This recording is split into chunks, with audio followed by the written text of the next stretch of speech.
송화마을 구석진 곳에 자리한 작은 집, 희미한 등불이 낡은 흙벽에 그림자를 드리웠다.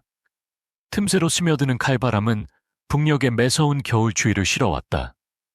그 집 안, 하얗게 센 머리의 60대 후반의 김할머니는 낡은 갈대 침상에 몸을 웅크리고 앉아 있었다. 할머니의 붉어진 눈은 방금 집을 나선 아들 박준을 향해 있었다. 어머니, 죄송합니다. 저도 어쩔 수 없었습니다. 바람 소리 속에 아들 박준의 목소리가 떨렸다.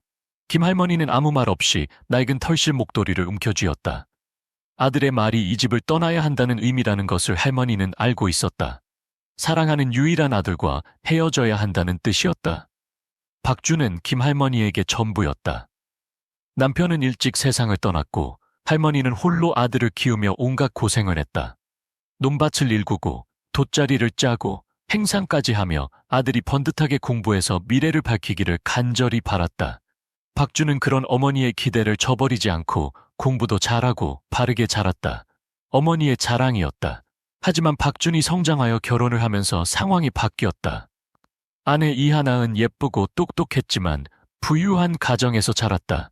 시골 생활을 끔찍이 싫어하는 아내였다. 하나는 좁고 낡은 집, 할머니의 소박한 음식을 마음에 들어 하지 않았다. 또한 수수한 옷차림의 할머니를 싫어했다. 성공한 아들의 어머니답게 세련된 옷을 입으라고 강요했다. 김할머니는 며느리의 마음을 얻기 위해 노력했다. 옷을 바꿔 입고 새로운 요리도 배웠다. 하지만 모든 노력은 헛된 일이었다. 이하나은 여전히 차갑고 냉담했으며 심지어 할머니를 비꼬았다. 어머니 혹시 따로 사시는 거 생각해 보셨어요? 집도 좁은데 나중에 아이는 어디서 지내요? 이하나은 자주 김할머니에게 그렇게 말했다.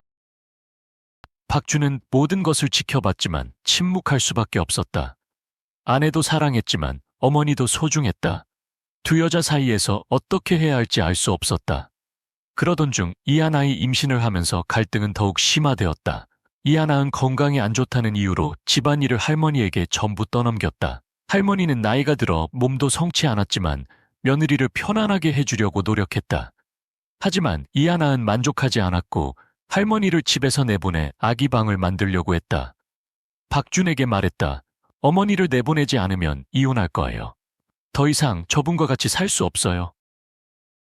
박준은 당황하고 괴로웠다. 아내를 잃고 싶지 않았지만 어머니를 버릴 수도 없었다. 결국 침묵을 택하고 운명에 맡겼다. 그리고 그날 밤 이하나은 최후 통첩을 했다. 아내와 어머니 중 한 명을 선택하라고 했다. 박준은 더 이상 물러설 곳이 없었다. 어머니에게 자신의 처지를 이해해달라고 말해야 했다. 김할머니는 이해했다. 모두 다 알고 있었다. 아들을 원망하지 않았고 며느리를 미워하지도 않았다. 단지 자신의 운명을 슬퍼했고 다가올 외로운 노년의 세월을 안타까워했다. 할머니는 조용히 일어나 옷장에서 낡은 천가방을 꺼냈다. 몇 벌의 옷과 약간의 돈, 그리고 오래된 털실 목도리를 가방에 넣었다. 잘 살아라. 나는 간다. 내 걱정은 하지 말거라. 김할머니는 아들에게 말했고 목소리는 밤바람에 실려 사라졌다. 박준은 고개를 숙였고 아무 말도 하지 못했다. 눈물이 뺨을 타고 흘렀지만 어머니를 올려다보지 못했다. 김할머니는 집을 나섰다. 앙상한 그림자가 어두운 밤 속으로 사라졌다. 바람 소리, 나뭇잎 소리, 그리고 불효한 아들의 흐느낌만이 남았다. 김할머니는 어두운 밤길을 걸었다.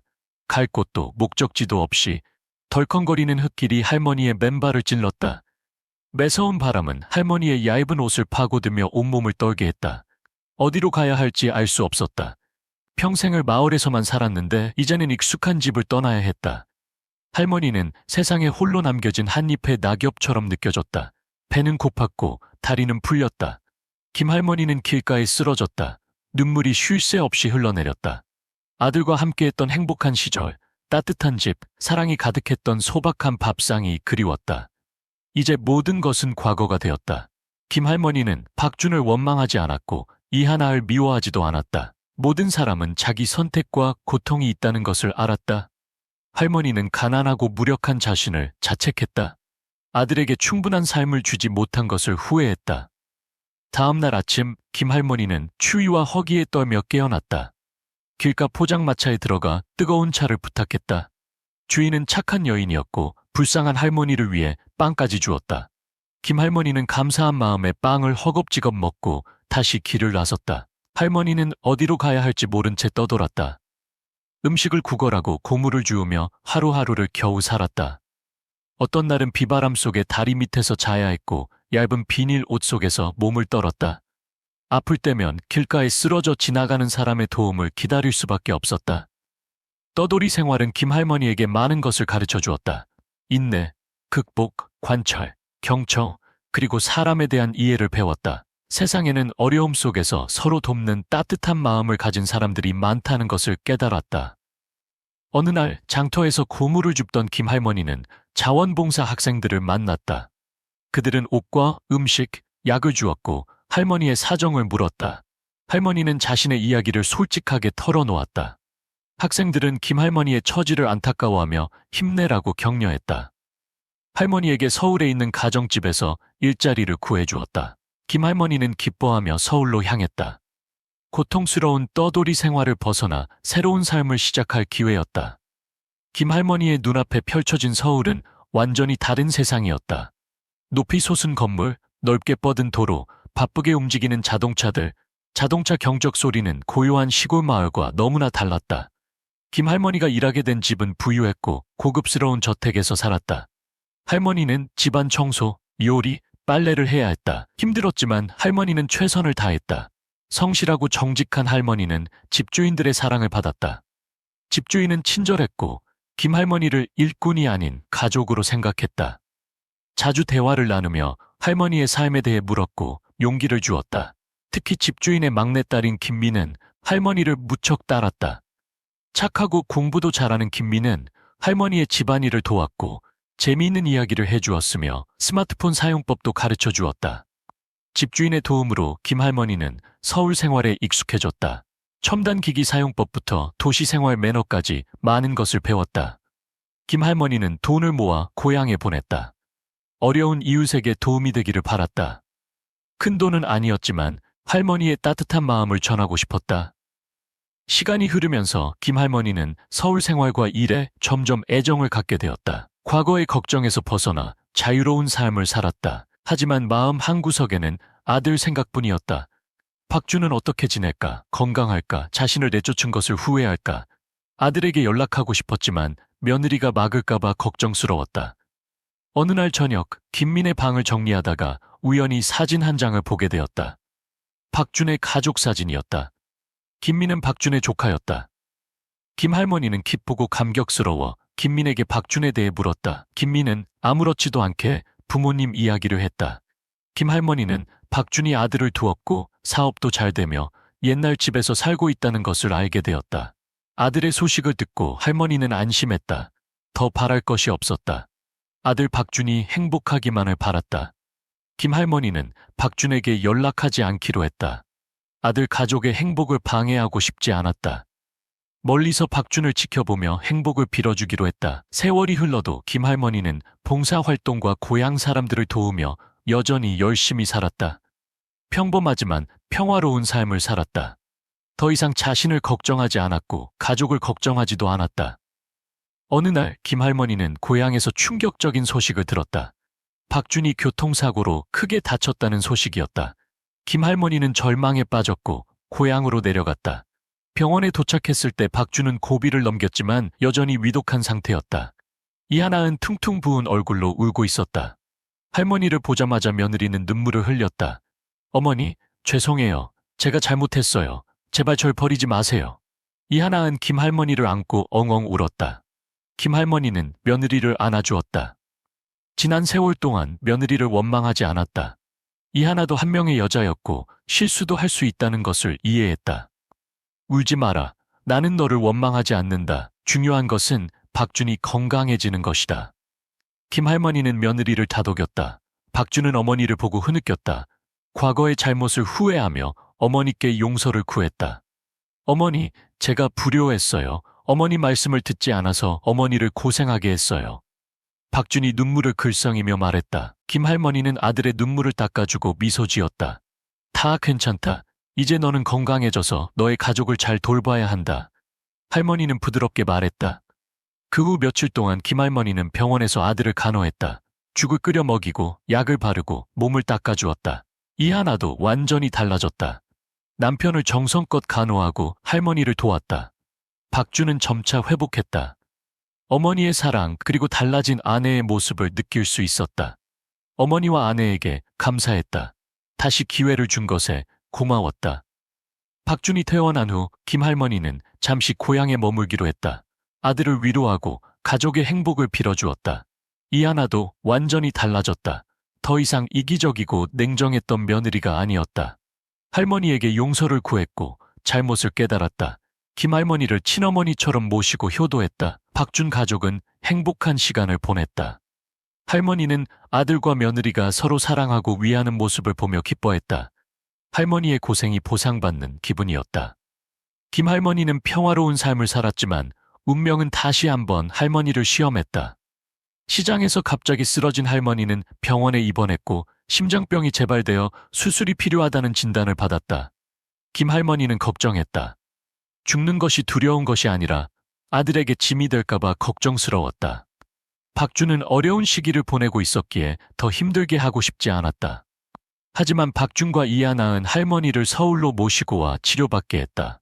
최고의 병원에 모시고 와서 최고의 의사에게 수술을 받게 했다. 수술은 성공했고 김할머니는 점차 회복했다. 박준과 이하나은 할머니를 지극정성으로 간호했다. 할머니가 아무것도 하지 못하게 하고 편안하게 쉬게 했다. 어느 날 이하나과 대화하다가 김할머니는 서울에서 가정집 도우미로 일했던 과거를 이야기했다. 이하나은 그 가족에 대해 물었고 할머니는 김민을 처음 만났을 때부터 모든 것을 이야기해 주었다.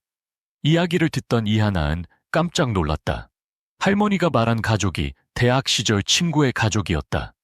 이하나은 곧바로 친구에게 전화해서 확인했고 모든 것이 사실이었다. 친구가 말하기를 김할머니는 따뜻하고 친절했으며 그 가족에게 큰 도움이 되었고 몰래 많은 돈을 보내왔다고 했다. 이하나은 할머니의 진심을 알고 눈물을 흘렸다. 냉정하게 대했던 시어머니가 천사 같은 사람이었다는 것을 알았다. 이하나은 이 이야기를 박준에게 전했고 박준 또한 놀라움과 감동에 젖었다. 과거의 잘못을 더욱 후회했다. 박준과 이하나은 할머니에게 보답하기로 했다. 남은 삶을 행복하게 만들어주기로 했다. 서울에 작은 집을 구하여 할머니와 함께 살았다. 할머니를 지극정성으로 모시고 여행을 다니고 새로운 세상을 경험하게 해주었다. 김할머니는 아들과 며느리 곁에서 행복했다. 점점 더 서로를 사랑하고 위하는 박준과 이하나를 보며 기뻐했다. 하지만 김할머니는 비밀을 지키고 있었다. 도우미 일을 하면서 몰래 돈을 모아왔다는 것을 박준과 이하나에게 말하지 않았다. 그 돈을 어려운 이웃을 위해 사용하고 싶었다. 김할머니는 평화롭고 행복한 시간을 보냈다. 공원을 산책하고 운동을 하고 친구들과 이야기를 나누며 여생을 보냈다. 틈틈이 어려운 이웃을 위한 봉사활동에도 참여했다. 하지만 건강이 점점 나빠졌고 심장병이 재발해 자주 입원해야 했다. 박준과 이하나은 걱정스러워하며 밤낮으로 할머니를 간호했다. 어느 날 김할머니는 박준과 이하나을 불렀다.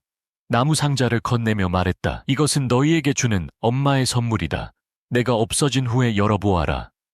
박준과 이하나은 걱정스럽고 이상한 기분에 휩싸였다. 할머니는 미소만 지었고 아무 말도 하지 않았다. 며칠 후 김할머니는 아들과 며느리의 품에서 마지막 숨을 거두었다. 박준과 이하나은 슬픔을 감추지 못했고 할머니가 남긴 나무 상자를 열었다. 상자 안에는 통장과 편지가 들어있었다. 통장에는 엄청난 액수의 돈이 들어있었고 편지에는 김할머니의 진심이 담겨 있었다. 편지에서 할머니는 떠돌이 생활에 대한 이야기, 만났던 좋은 사람들, 그리고 얻었던 소중한 가르침들을 이야기했다. 또한 왜 돈에 대해 숨겼는지, 왜 아들과 며느리에게 말하지 않았는지에 대해서도 설명했다. 엄마는 너희가 돈 때문에 변하는 것을 원하지 않는다. 엄마는 너희가 올바르게 살고 서로 사랑하고 모두를 도우면서 살기를 바란다. 그것이 엄마가 바라는 전부이다. 김할머니가 편지에 적었다. 마지막으로 김할머니는 박준과 이하나에게 돈을 기부해서 어려운 사람들을 도우라고 부탁했다. 할머니가 심은 작은 씨앗이 세상에 퍼져나가기를 바랐다. 박준과 이하나는 편지를 읽고 눈물을 흘렸다. 어머니의 숭고한 마음을 깨달았고 어머니가 바랐던 삶의 가치를 이해했다. 박준과 이하나은 어머니의 뜻대로 통장 돈을 기부하여 김할머니 재단을 설립했다. 김할머니 재단은 가난한 사람, 장애인, 고아를 도왔다. 김할머니 이야기는 널리 퍼져나갔다. 사람들은 할머니의 숭고한 마음과 놀라운 의지에 감동했다. 김할머니는 세상을 떠났지만 그녀의 정신은 사람들의 마음속에 영원히 남았다. 박준과 이하나은 어머니를 자랑스러워했고 올바르고 사랑을 나누며 세상에 선행을 베풀며 살았다. 김할머니 이야기는 모성애, 효심, 용서, 그리고 삶의 진정한 가치에 대한 감동적인 이야기이다. 김할머니는 고통과 불행 속에서도 따뜻한 마음을 잃지 않고 가치 있는 삶을 살았으며 세상에 감동과 교훈을 남겼다.